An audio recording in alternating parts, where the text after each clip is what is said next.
This is a safe space. We begin.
Good morning.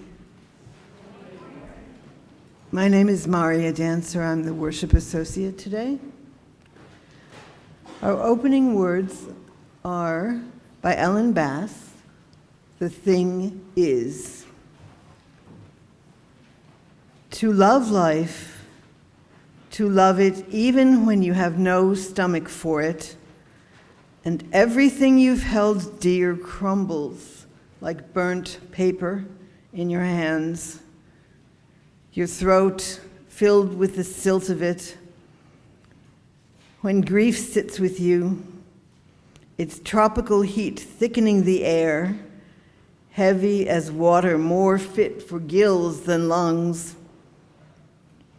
When grief weighs you down like your own flesh, only more of it, an obesity of grief, you think, How can a body withstand this?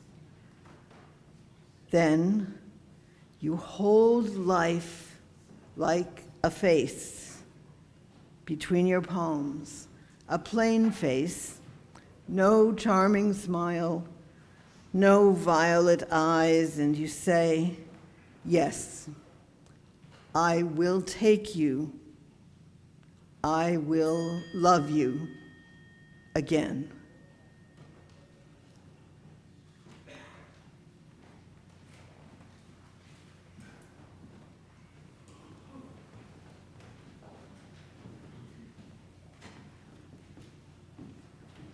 How many people here know who Holly Near is?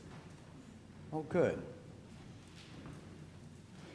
So after the assassination of Harvey Milk, the singer and self-proclaimed activist Holly Near wrote, "We are a gentle, angry people."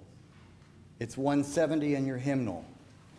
Let's sing it for all it's worth. There are 6 verses. Please stand in body or spirit.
Welcome to First Parish in Bedford, a Unitarian Universalist congregation where we come together every week as a people with diverse beliefs and a shared commitment to bring more peace, more love, more justice into the world.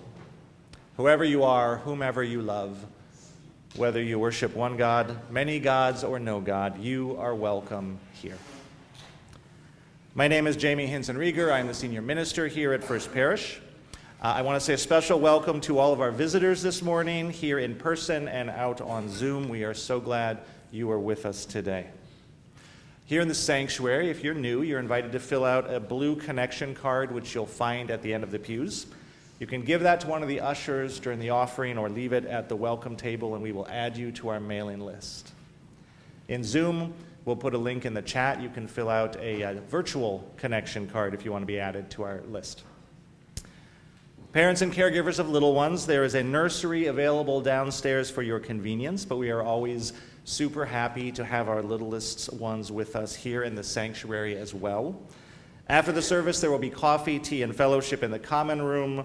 All are welcome to join us. There is also a quiet space available to gather upstairs in room 201, and there's coffee service available there as well. I want to draw your attention to the announcements section of our order of service. There are announcements in your bulletin every week, so you don't miss out on important things going on. Please check them out. I want to highlight just a few things today. First, just a reminder that the office is closed Monday for Veterans Day. So to all our veterans, thank you for your service, and we wish you and your loved ones a meaningful and restful day tomorrow. Second, our semi-annual congregational meeting is today after the service at noon here in the sanctuary and on Zoom. There will be a financial update from the treasurer and reports from the staff and the board, and there is always an opportunity for members to share with the assembled if they choose. So it is a good thing. You don't want to miss it.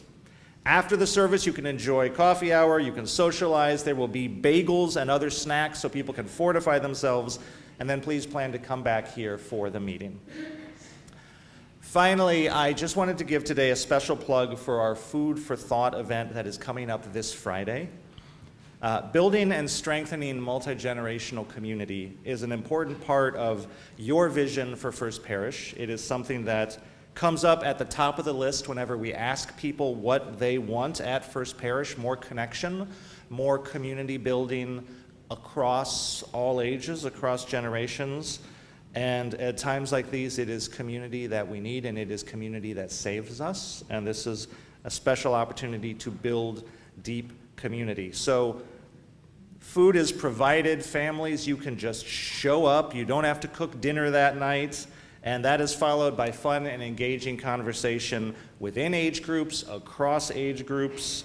We did 3 of these last year, and they were a blast, just super memorable with great turnout. And this is our kickoff Food for Thought for the year. The topic is music across the ages, including an opportunity to share our favorite songs with each other so that different generations can hear the music of their peers and other generations. I hope that you will come and join us. Now, if you will please rise again, we will share our unison affirmation, which is in your order of service.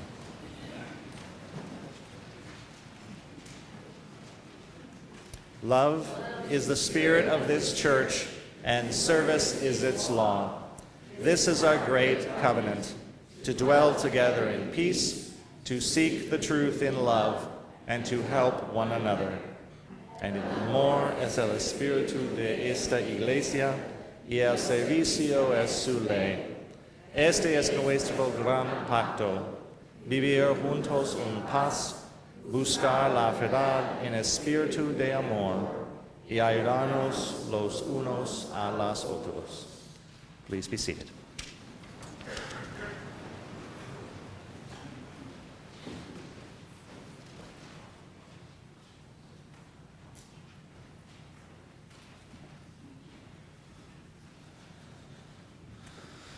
Good morning. Just realized I left my glasses at home. They say it works. If you do this, your eyes focus, so you might see me doing this. But I'm Nate Sellers. I'm the Director of Faith Development for Children here. And this morning I will be sharing a story titled A Light in the Deep. It's kind of a long one, so bear with me. So beneath the waves, where sunlight could not reach. A lone diver braved a vast, silent depth. She had ventured far from the surface, driven by a restless need to explore the unknown and escape the weight of her world above her. The deeper she descended, the dark and more forbidding waters became, and she pressed on, her breath steady and her spirit resilient, but she searched for signs of life, for hints of something that might start to guide her back. But all she found was silence and the murky shadows that stretched endlessly around her. And when she flickered on her flashlight, hoping for clarity, the narrow beam cut through partial darkness, only to be swallowed up by the void beyond. But then, right then, she started to notice something, a tiny glimmer way off in the distance. It was faint, like a faraway star, but it was there. She didn't know where it came from, but it was light, and that was enough. So she began to swim towards it, feeling hope rise with each kick. As she got closer, the light grew brighter, until she saw that it was coming from a small gap in a bunch of rocks. So she squeezed through, and suddenly she was in a hidden cave lit by soft, warm glow. Bright coral lined the walls, shining with tiny dots of light, as if they were made by stars themselves, and gentle fish glided around her, their scales catching the light and soft colors. And in that moment, the darkness didn't feel so scary. It felt peaceful. Then above her, just like that, she noticed a new light, one that was even brighter. She looked up and saw a soft golden glow dancing on the water's surface. It was the last light of day, shining down just before the sun was ready to set. So she felt her heart lift as she swam towards the surface, following that warm glow, and up and up and up she went. And when she broke through, she took a deep breath, and gazing out at the wide open sea. The sky was painted with the colors of dusk, oranges, pinks, and fading blues. But there was no boat nearby, and not one person in sight. But far ahead, she could see the shore, just barely visible in that fading light. She felt a spark of courage fill her chest. The light had led her this far, and she knew it could lead her home. So as the sun appeared to sink into the ocean and the stars began to shine, the diver swam on, knowing that although there will always be night, there will always be moments of light and a promise of a shore ahead. And now kiddos are off to class. Now let us sing them to class.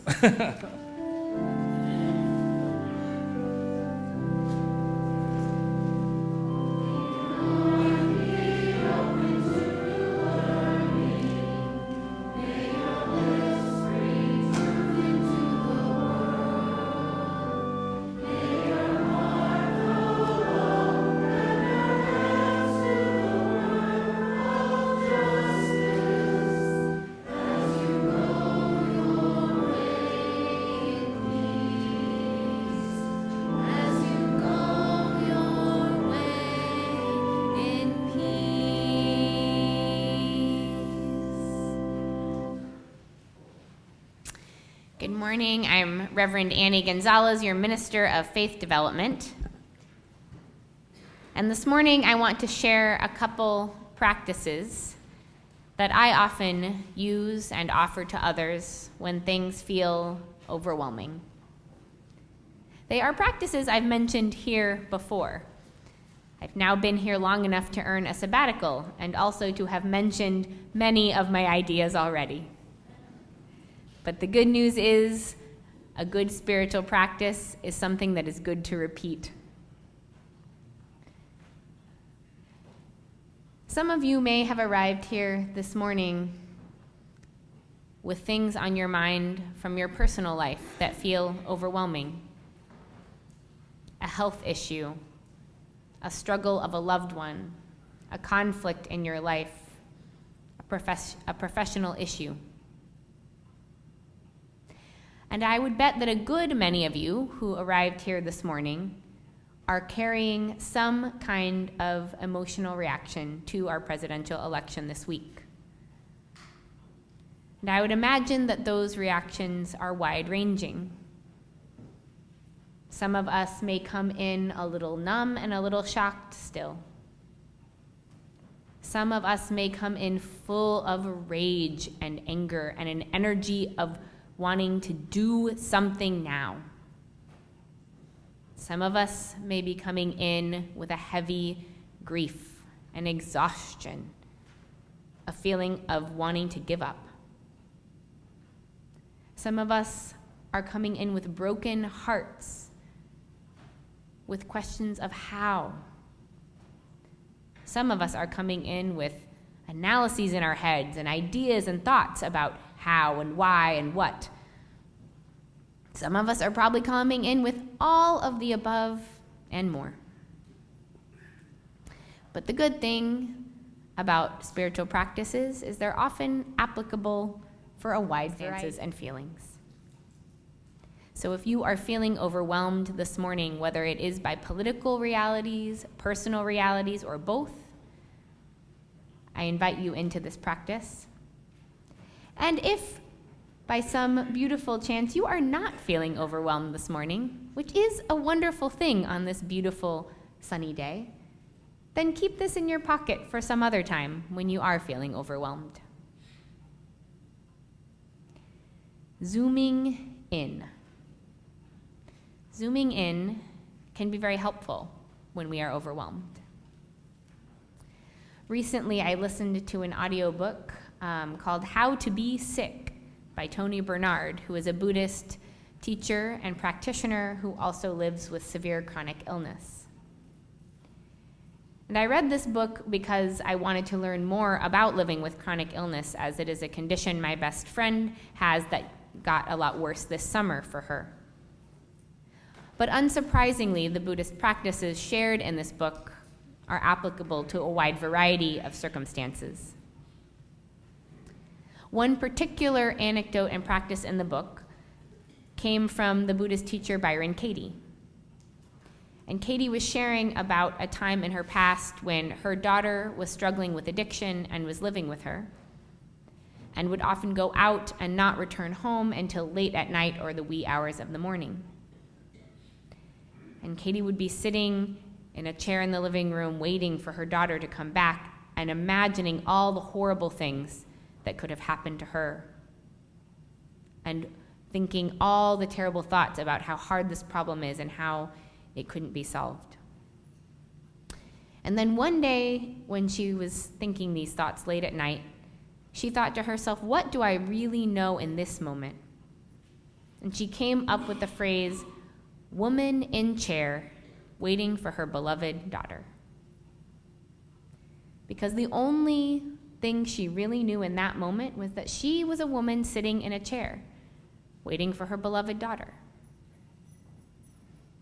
Toni Bernhard, who was writing the How to Be Sick book, drew on this practice for herself when she was feeling a lot of physical suffering from her illness, or when she was feeling a lot of emotional suffering about the things she was missing out on in her life that she could no longer participate in. And she would say to herself, woman lying in bed looking out the window. And since I've read this book, I've started to use this practice from time to time when I start to fill with dread or anxiety about something that might happen or will probably happen or could happen. I'll stop and think, person putting the laundry in the washer. Or person driving down I-95, which maybe isn't as comforting as some of the other scenarios, but is often what I am doing when my brain starts to spin out into scenarios. This practice is really good for when you are feeling overwhelmed, and especially when you are feeling fearful about something that might or even is likely to happen. It is good for when we are feeling fearful about the future of democracy, when we are feeling overwhelmed by climate change and its impacts, when we are feeling scared for our own vulnerable bodies that may be aging, that may be ill, that may be trans in a world that is increasingly hostile, that may be black or brown in a world where racism is getting thrown around more and more. We may be scared for the future of our children or our grandchildren, for their access to health care and real education in the future. But in those moments, whatever we are fearing, we can always return to what is currently happening. People sitting in pews or at home looking at some kind of screen or at least listening to audio. People gathered in spirit. There is one other type of zooming in I want to mention, and this one is specific to political realities. But again, extrapolable. And this is a practice about zooming into what we specifically are concerned about and or have control over. The incoming administration is one that thrives on cruelty and chaos, and we know this. And cruelty and chaos can often keep us very reactive and very overwhelmed. It can turn what is happening into, as my housemate Elizabeth Wynn said to me, a wall of awful. And when something is a wall of awful, whether it is political realities or personal issues, it's really hard to do anything about it, and so we might want to just ignore it. But if we zoom in, we can find more specifics.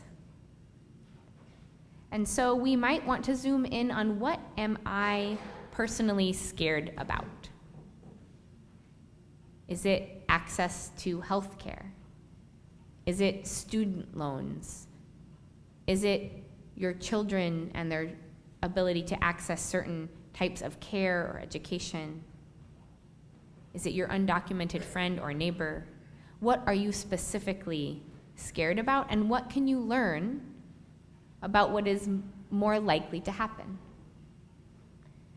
Now, we cannot predict what is going to happen in the future.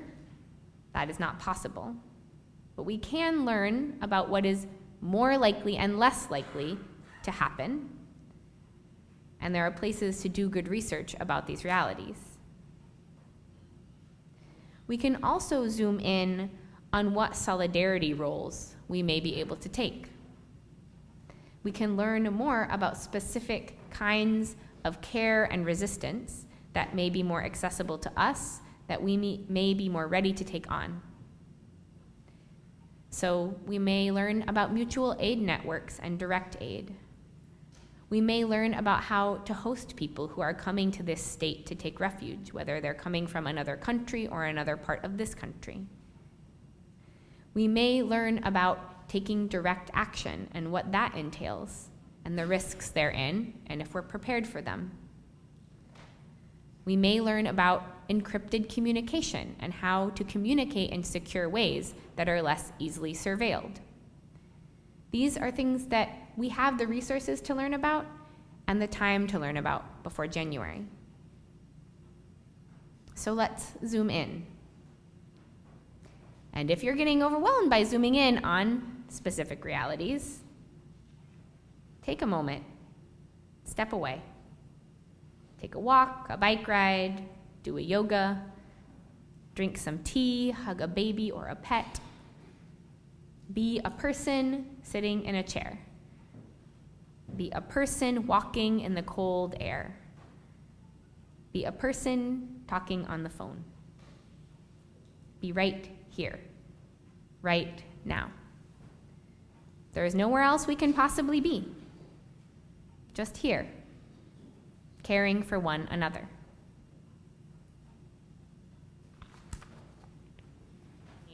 our hymn, Spirit of Life, found in your gray or cloth-bound hymnal in response to all we are holding together.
Our reading this morning is excerpts from What to Do When the World is Ending by Yotam Marom, written in 2022.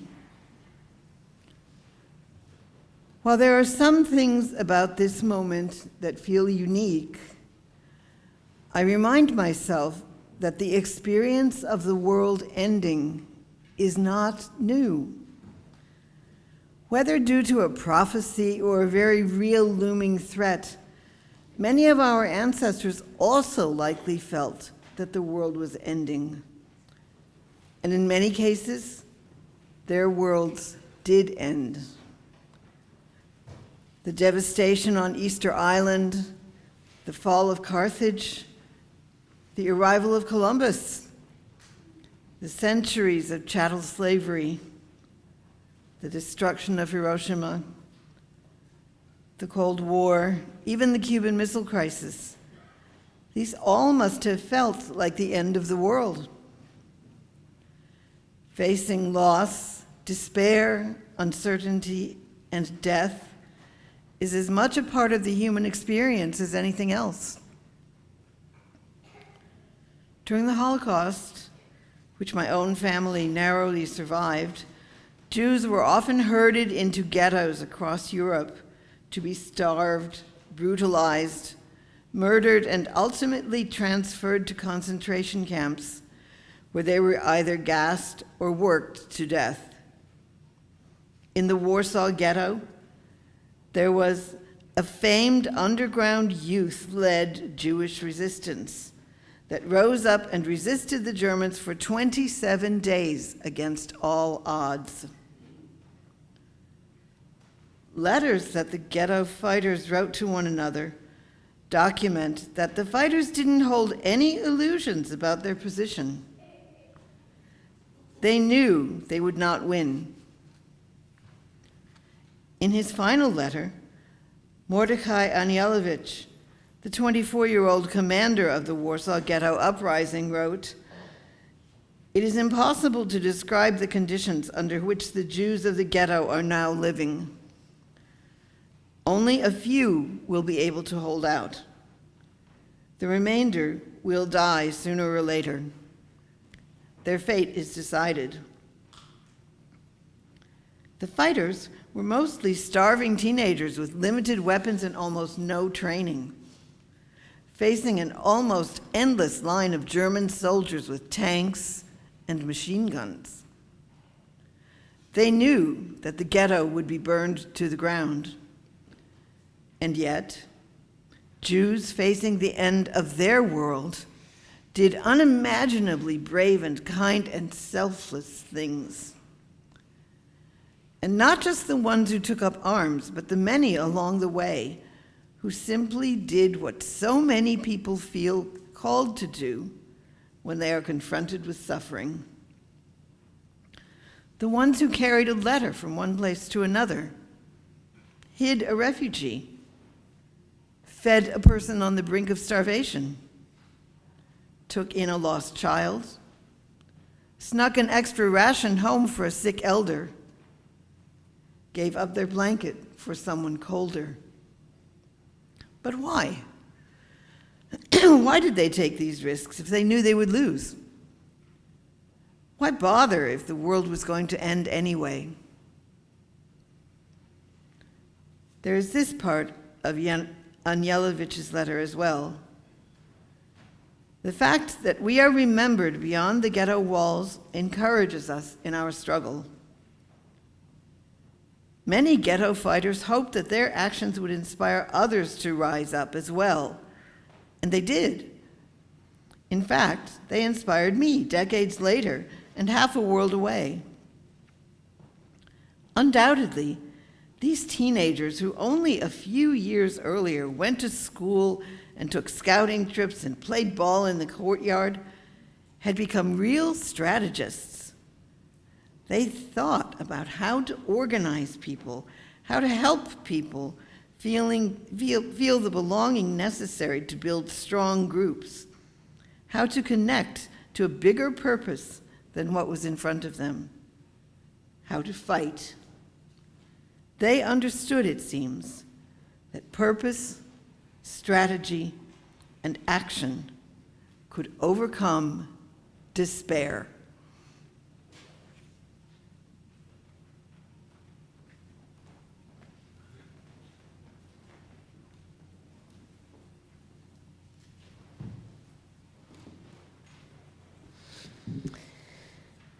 This is a community that many of us work hard to sustain, a place where we invest our time and our energy as well as our money to keep this congregation going, to care for one another, and to embolden us to live the lives we need to live. I invite you to give generously to this morning's offering.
Shine it by hand and keep it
It can feel right now like the world is ending.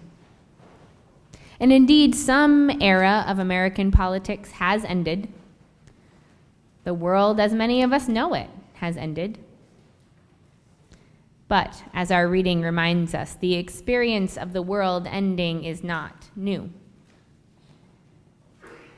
All of us, whether we know about the history of our ancestors or not, can be sure that someone in our lineage survived the ending of their world. It may be someone very close, and it may be many generations ago, but sprinkled throughout all of our ancestries are survivors who made it despite all odds. And we miraculous humans who exist, we inherit their resilience. It is a miracle. It is a miracle that life exists and that human beings exist.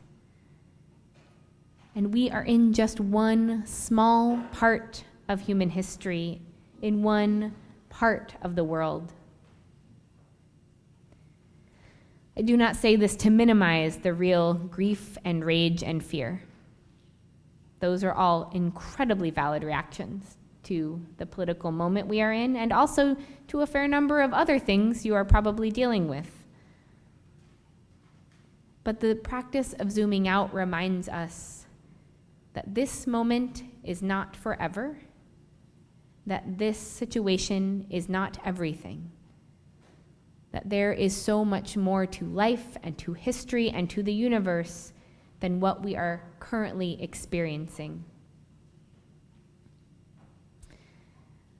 I shared some words on Facebook, and they've been now shared by email and in the Thought to Ponder, but I'm going to share them again. They're from Reverend Molly Hausch Gordon in Missouri. She wrote, "Here's one other thing. I think humans in Western cultures often need to feel like there is an upward arc to history and some promised arrival in order for there to be meaning in our lives. But the place we are going is just around the sun on a miracle of a planet. And I want to tell you that we are still alive in a world that is so beautiful and so brutal all at once, and always has been. And it is drenched in meaning, no matter where it's headed, and it matters that we love each other well, and that we drink up the beauty, and that we resist the brutality. It matters." One of our Unitarian forebears, James Freeman Clarke, who in 1885 summarized the new theology that was in Unitarian Christianity at the time as the fatherhood of God, the brotherhood of man, the leadership of Jesus, salvation by character, and the continuity of human development in all worlds, or the progress of mankind onward and upward forever. It is in our theological history to be optimistic about human progress. We could also consider Theodore Parker, another Unitarian ancestor, who spoke of the arc of the moral universe bending towards justice. We have inherited this theology that things get better over time, and we want to believe it. And there's lots of evidence that points in that direction when we look at human history. And so it can be so confusing, disorienting, heartbreaking, despair-inducing to feel like we are going backward. But the thing is, there is no backward. The planet just keeps spinning in the same direction, and time just keeps passing. There's no backward. This movement may not be an upward one, onward and forever. It may even be that the arc of the moral universe has no discernible pattern. But we are moving forward. And it matters that we love each other well. It matters that we do not give up on each other. And trust me, I have had moments throughout, well, really the last 8 years, where sometimes I've really wanted to give up. I've really felt like it's too much. How can people be so cruel, so ignorant, so manipulated, so something? How can we let things like this happen and then still look at each other and be in any kind of community? And we need to feel that grief. That grief is valid, and it is something to move through.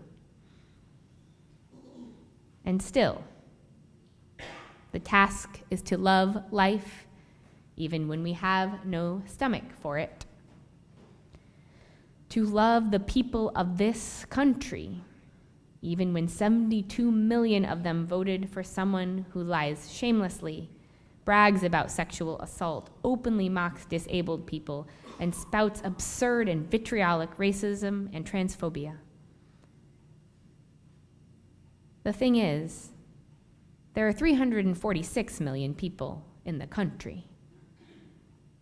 And yes, that includes children who couldn't vote and undocumented people who couldn't vote and plenty of people who didn't vote, which is its own kind of sadness.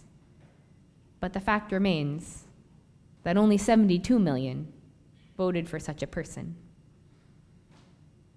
And second of all, we are universalists, and all means all. I believe that there is a love big enough in this universe to embrace all people. And that does not mean that I personally can find it in my heart to love every individual person that exists in this world. But I still have faith that the love is big enough for all people. And we can still rage. And we don't have to forgive any individual who has done something harmful, as we explored last month. It's just that we can't give up.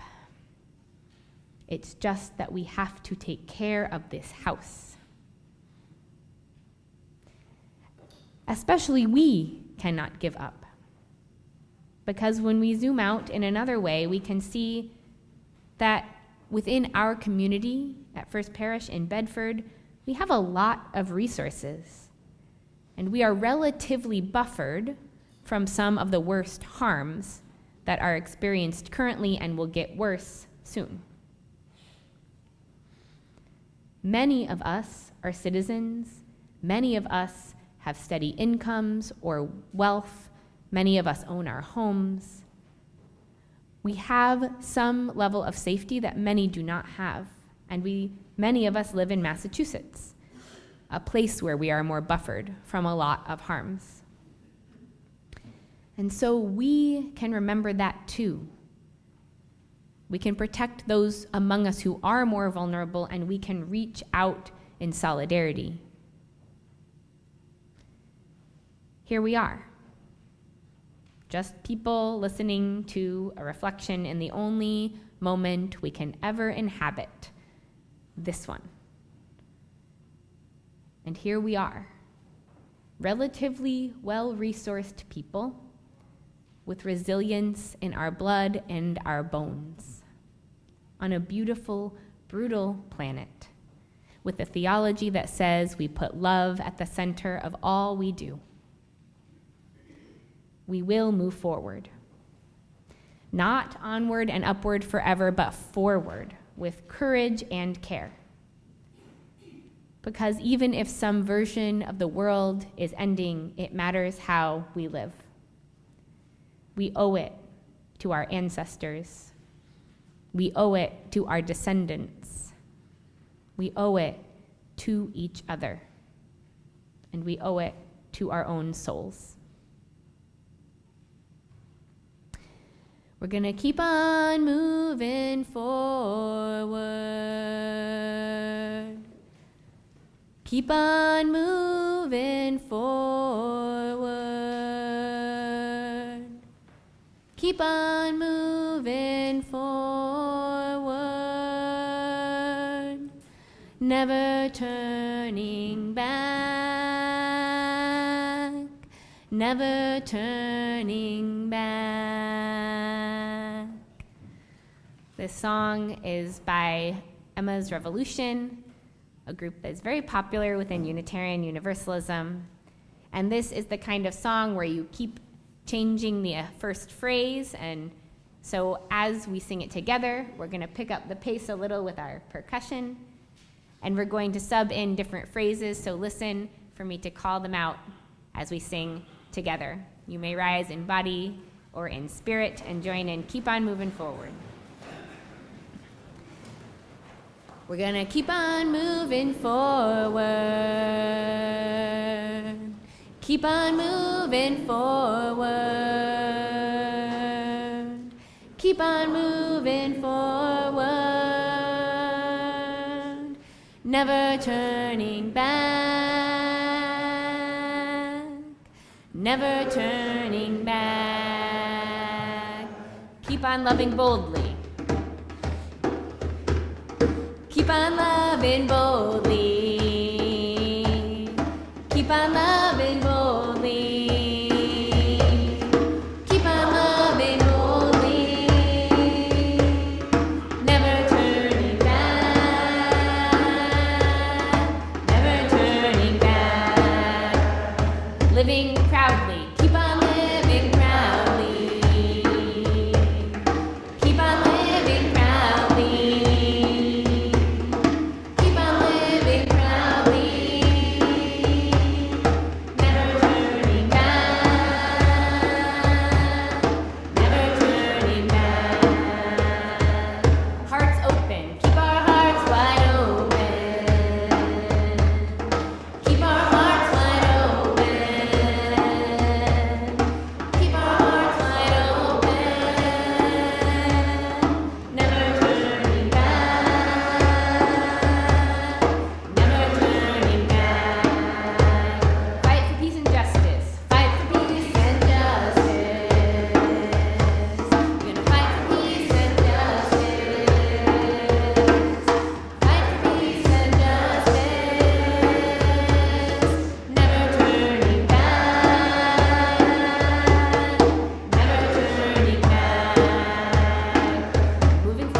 Take care of this house. Take care of yourselves. Take care of one another. Zoom in when it is all too much, and remember that you are only exactly where you are. Zoom out when you need perspective, and remember the resilience and resources at your disposal. We will not give up on one another. We will not give up on this world.